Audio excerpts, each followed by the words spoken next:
Bonjour à toutes et à tous. La question du jour. La maltraitance infantile, un fléau visible au sein des écoles publiques et des lycées appartenant à l'État.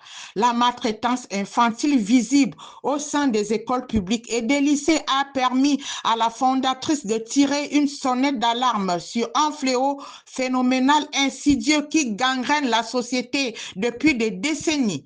Cette gangrène institutionnelle fait écho sur YouTube, TikTok, Facebook, par des populations et des familles qui verbalisent la souffrance des élèves scolarisés à travers le pays. L'association Les Cris du cœur d'Adrienne cherche à mettre fin à la gangrène juvénile. Un appel en urgence est lancé depuis la rentrée de septembre 2024.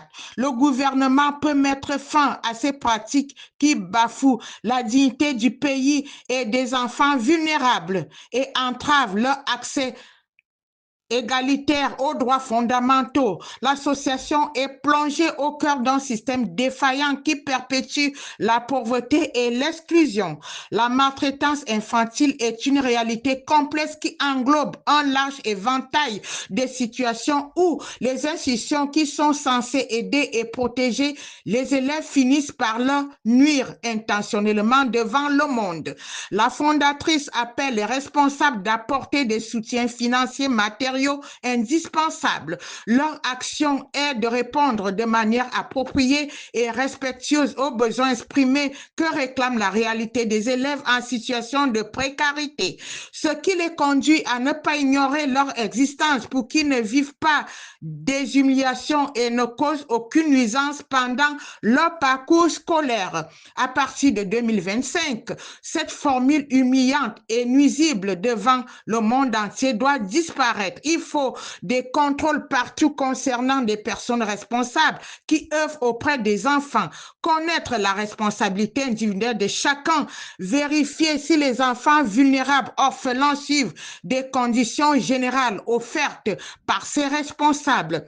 Ces responsables doivent justifier ce qu'elles apportent aux élèves démunis, par exemple, fournitures scolaires. Chercher à comprendre pourquoi il y a autant de problématiques existentielles qui perdurent depuis des décennies. Les écoles publiques sont abandonnées, délabrées, fissurées, livrées à elles-mêmes, sans table ni banc, pas de fontaine d'eau ni équipement adéquat pour permettre aux élèves et des enseignants d'être en sécurité sociale. Ces tristes images institutionnelles multiples touchent la société et le monde entier.